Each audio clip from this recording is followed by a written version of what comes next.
大家好，歡迎收睇今個星期嘅黃金週報。今集嘅標題係9對3嘅反叛。開場我唔講金價，我講3個數字。第一個9比3，美國聯儲局今個星期投票，3個人反對，而且3個都係想加息，係10年以嚟第一次。第二個70、30、63，呢個係4日之內市場對9月加息機率嘅3次改變。第三個288.9噸，係全球央行第二季買咗嘅黃金。上個星期五，現貨黃金收4045.16美元，一星期跌0.78個巴仙，距離2月嘅歷史高位仲低咗2成7幾。以下係市場資訊分析，唔係投資建議。如果你今集淨係記得一句，我希望係呢句：聯儲局更加鷹，黃金反而升咗，因為市場原本驚得更加犀利。呢個叫做利淡出盡。今個星期有4股力量喺度互相拉扯。第一股，聯儲局鷹派按兵不動，係利淡，但係已經反映咗喺價格入面。第二股，美元暴力回吐係利好。第三股，地緣政治嘅兩面人，今個星期完全失效，我等陣會詳細講。第四股，各國央行嘅結構性買盤係長線利好，4股力量打成平手，結果就係大波動小靜變。呢個係雙體市場嘅教科書式一星期。我哋睇下價格，今個星期嘅路徑可以用5句說話講完。星期一，和平紅利，美伊交火暫停，油價回落，金價收4076.8。星期二，議息前恐懼，盤中低見4012.72，收4028.64，跌1.18個巴仙。星期三，利淡出盡，朝早跌穿4000，全星期最低3995.9。跟住聯儲局宣布9比3按兵不動，金價即刻抽升1.9個巴仙。星期四，美元崩，金價升37.29，收4103.42，全星期最高見4119.24。星期五工資太貴，僱用成本指數偏熱，金價跌58.26，收4045.16，全星期振幅123.92美元，即係3.1個巴仙。而7月整個月升0.95個巴仙，係5個月以嚟第一個上升月。7月29號，聯儲局宣布維持利率喺3厘半到3厘75不變。投票結果9比3，三位投反對票嘅係克里夫蘭聯儲主席 Bev Hammer、明尼阿波利斯聯儲主席 Neal Kaskady 同埋達拉斯聯儲主席 Lori Logan， 3個人全部主張立即加息。上一次出現3票同一方向嘅異議係2016年9月，10年前嘅事。而主席 Kevin Warsh 開完記者會，佢話會壓抑通脹，有需要會行動，但係佢明確表示唔支持即刻加息，亦都唔會提供任何前瞻指引。所以呢一頁嘅結論係一句話：冇指引，本身就係最鴿嘅指引。呢一頁係全集我最想你記住嘅圖，市場對9月加息嘅機率壓住喺4日之內走出咗個 V 型。星期一議息之前，機率大約7成。金價因為驚而喺星期三早段跌穿4000。星期四，聯儲局冇指引，加上第二季 GDP 只有1.5個巴仙，遠差過預期嘅2.1，再加上核心 PCE 通脹由3.4回落到3.3，機率急插到3成。金價當日升37蚊，重上4100。星期五，僱用成本指數比預期熱，機率又彈反上6.3%。金價跌58蚊，打回原形。而家10年期美國國債息率係4.74厘，核心通脹3.3，即係實質利率大約正1.4個巴仙。呢個就係黃金上方最硬嘅天花板。4日之內市場改咗2次主意，呢個唔係趨勢，呢個係雙體。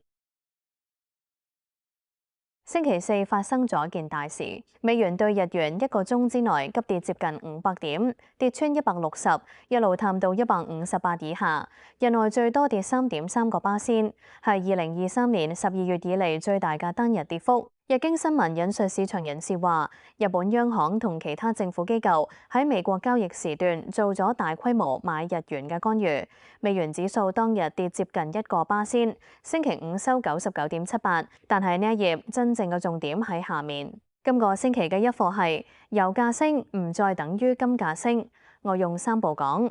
第一步，油價高企，令美國通脹落唔到；第二步，通脹落唔到，聯儲局就更加要加息；第三步，加息令實質利率上升，持有唔生息嘅黃金成本更高，所以要買黃金。喺一個加息週期入面，通脹唔再係黃金嘅朋友，係佢嘅敵人。我哋睇下7月嘅地緣時間線，7月13到15號，美伊停火終止，伊朗宣稱擊傷2艘超級油輪，全球油價單日急升超過9個巴仙。7月22到23號，美軍完成第12輪連續空襲，也門胡塞武裝用無人機同導彈襲擊2艘沙特油輪，布蘭特原油收喺94美元以上 ，CNN 報導一度突破100美元。7月27號，交火暫停，油價跌，金銀反而升。7月29號，伊朗革命衛隊向美軍喺約旦嘅設施發射彈道導彈，護停瓦解。7月31號，美方暫停空襲，但同日伊朗又襲擊2艘由美軍護航、試圖通過荷姆茲海峽嘅阿聯油輪。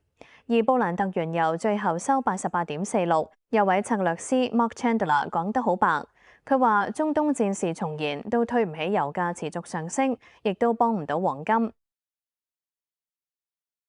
7月30號，世界黃金協會出咗第2季報告，全球央行第2季淨買入288.9噸黃金，按年增加62%，去年同期只係177.9噸。而最關鍵嘅係，佢哋係喺金價下跌大約1/6嘅季度入面買㗎，買得最多嘅係波蘭51噸。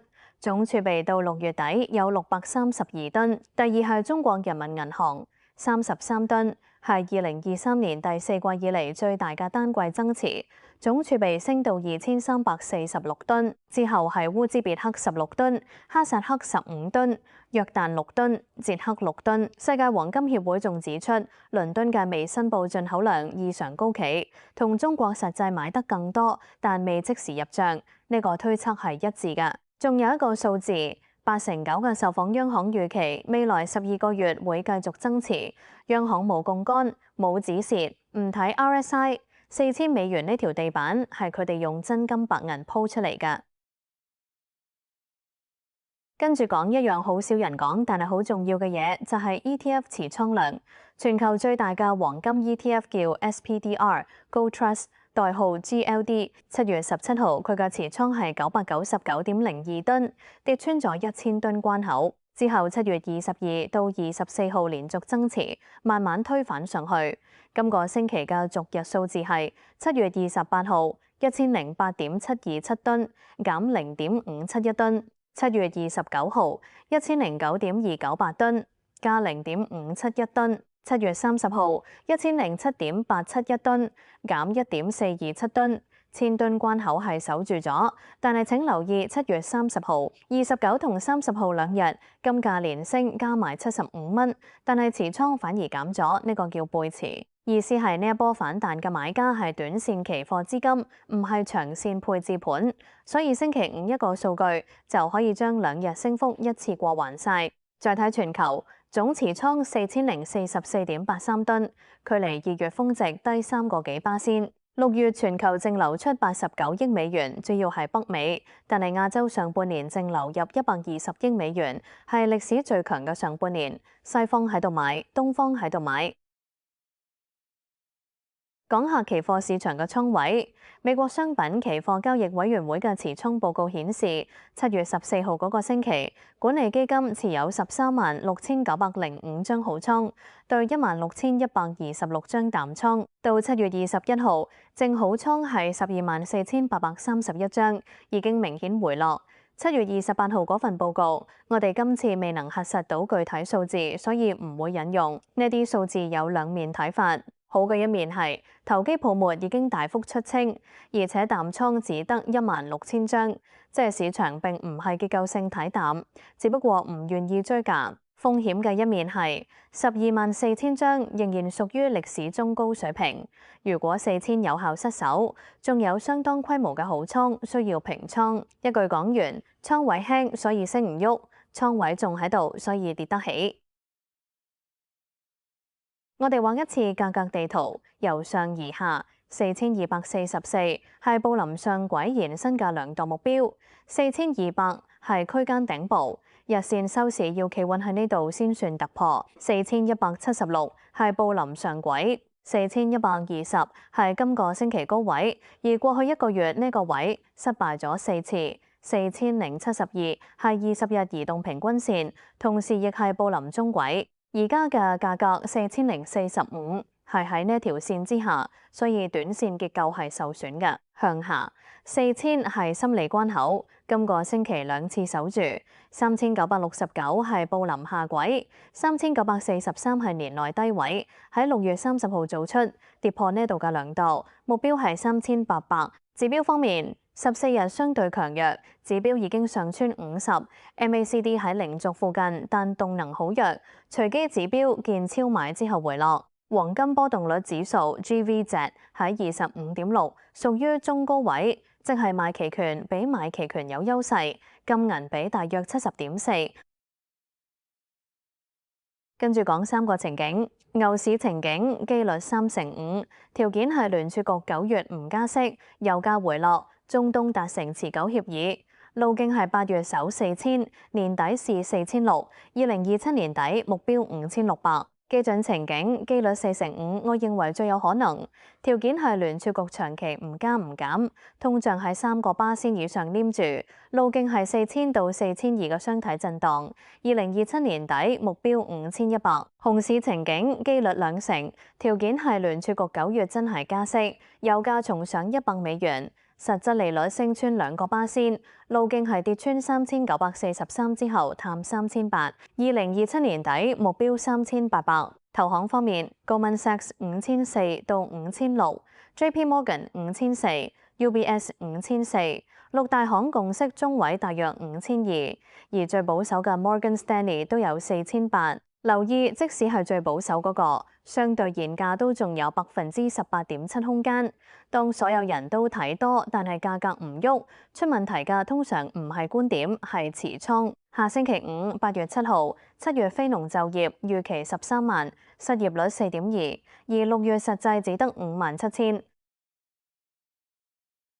實際點做？我分2種人講。如果你係短線交易者，主策略係區間做多，喺4000到4020分2注入，止蝕擺3940，目標4101同4120。次策略係區間做空，喺4110到4130入，止蝕4185，目標4050同4010。想跟突破就要有耐性。日線收市站上4200先追多，日線收市跌穿3940先追空，中間價假突破，呢個月已經呃咗4次人。而8月7號非農之前，日內倉位要減半或者索性平晒。如果你係中長線投資者，分批建倉3個位，4000、3900、3800 3等分，配置比例主流建議係5個巴仙到15個巴仙，我覺得5到10比較穩陣。工具方面，長線配置用實物或者低費率 ETF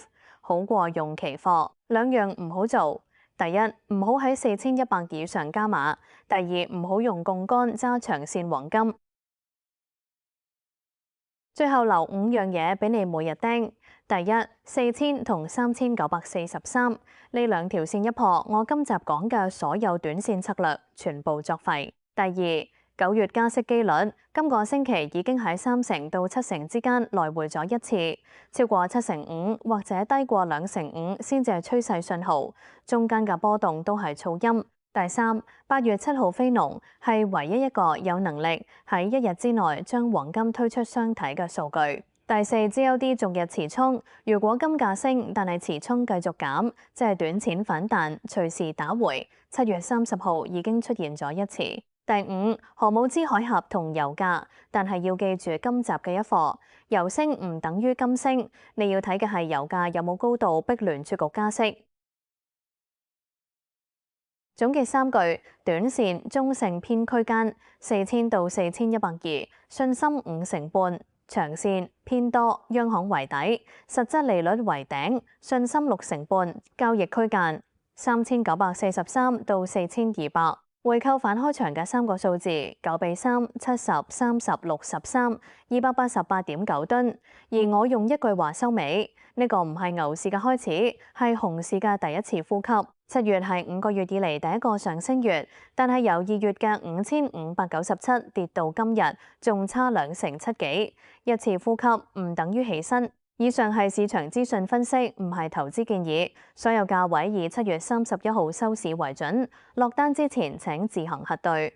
多謝收睇，記得訂閱，下星期日再見。